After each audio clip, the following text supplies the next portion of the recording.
What is up, you guys? This is your boy Zilla coming at you, bro, after this historic heavyweight win for Francis Ngannou, bro. For real, I just want to come out here and say that Joker came out different, exactly the way I said. I wish I could tell you most of this video is gonna be me talking about fighting and analyzing the different aspects of Francis Ngannou's game that he changed, but to tell you the truth, I'm not. I'm gonna spend most of this video flexing on all the haters that were saying I'm so stupid for not picking Stipe. You guys are dumb. You guys didn't watch the first fight. You guys do not have the capacity to think about the different factors that went to Stipe winning the first time and why it was so clear to see that Francis Ngannou was gonna starch him this time. I know y'all are backtracking now. I know y'all hiding y'all little corners, but I already got the comments. I'm just gonna call you out by name, guys. Starting off with Gaz talking about I'm just sleeping on Stipe. No, I am not favoring Francis Ngannou just because I like him and sleeping on Stipe. If you clearly watched the first fight, you would see that Stipe was struggling and using every trick in the book to get around Francis Ngannou. And on top of that, Francis Ngannou's stamina was nowhere even near in place. He didn't have good IQ. He didn't have good stamina. There was a multiple amount of things about his game that was not good that Stipe took advantage of, especially his takedown defense, and all those improved in the last 3 years.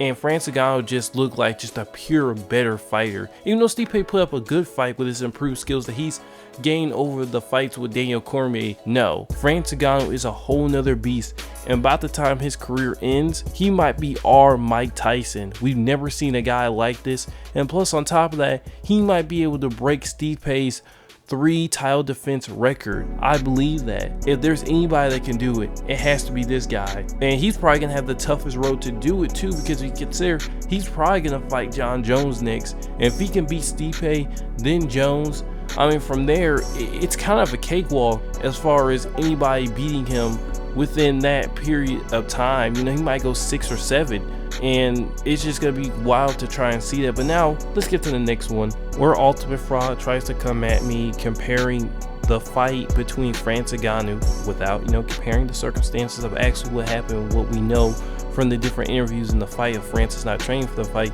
He tries to compare it to DC. He's the better all-around fighter, he says. Not DC, but Stipe Miocic, which, cardio wise he's great. But we clearly saw what happened at the pay-per-view. He was talking about how uncompetitive Ngannou versus Stipe was. And at the end, he wants to say, keep sleeping, fool. Steve, he said all 3 judges had it every round. Stipe via immigrant mentality. Just all these jokes, bro. And, that all got put to rest real quick. That's all I'm going to say. Some dude coming at me like I was right about Dustin Poirier. I was right about Jan Blachowicz, and nothing gonna change. 100% Stipe beats Francis, and wow, that did not age well. Like, Jesus, man, like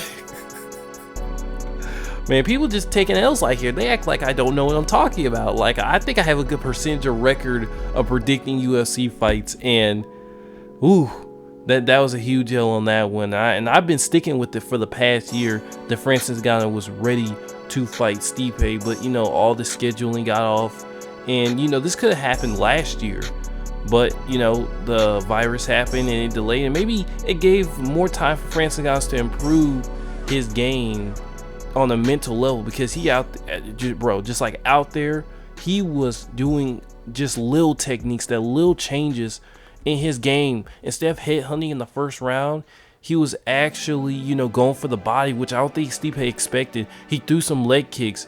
He was changing up his game. He threw some head kicks and hit Stipe with them. He was hurting Stipe in a multiple amount of ways, and even the most impressive feat in that fight, Stipe literally tries to take him down. And not only does Francis Ngannou get up, if that was 3 years ago, Francis Ngannou would just got up and moved away. Francis Ngannou grabs him, turns him around, and just starts beating the crap out of him from behind until he realizes, hey, let me not use too much stamina. And just the mental framework of his game and how it changed from 3 years ago to now is just absolutely incredible.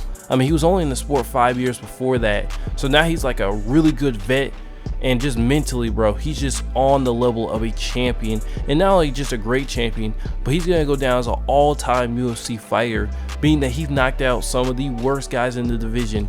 And the only one I can see even beating him, even giving him a contest strength-wise, is Derrick Lewis. And when it comes down to that, Derrick Lewis has good cardio. He's really improved his game. But Francis Ngannou's accuracy with his punches and these different mix-ups, and taking from what I saw in the first round against the Curtis Blades before he let his guard down, tried to go for the takedown.